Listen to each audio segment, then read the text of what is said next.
Вблизи старого Ижевского тракта на территории городского леса высаживают молодые ели. Сарапул участвует в акции, призванной дать новое дыхание легким нашей страны. В Российской Федерации объявлена акция «Лес-2020». Регионы Российской Федерации эту акцию начали вообще-то с прошлого года, в преддверии празднования 75-летия Великой Победы. И акция продолжается в этом году. На сегодняшний день акция проводится в Удмуртии «Посади лес». Мы к этой акции присоединились, муниципальное образование город Сарапул, и решили посадить в этом году ели. Мы это делаем ежегодно.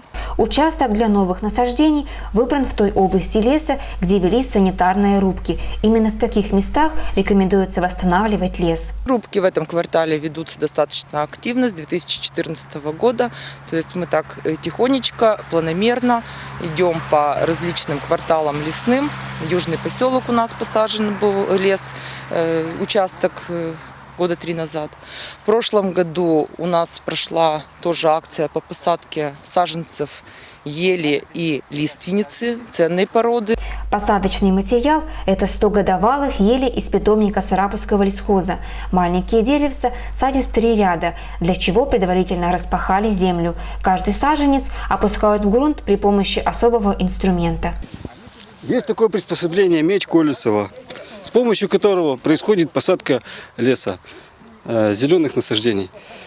То есть при посадке делается углубление в земле, в которое ставится саженец и прижимается. Особенно нужно хорошо прижать корневую систему, чтобы не было пузырьков воздуха. Процесс очень сложный.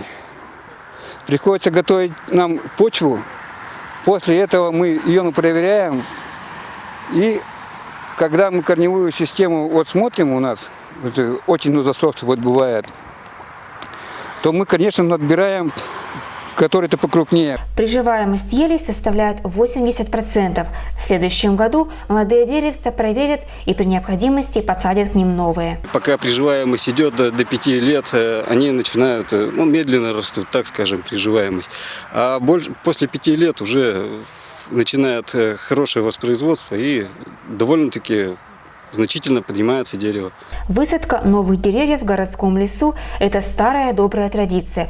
В прошлом году на соседнем участке лесники посадили около 140 лиственниц и ели. Лес Сарапула обязательно продолжит свое обновление.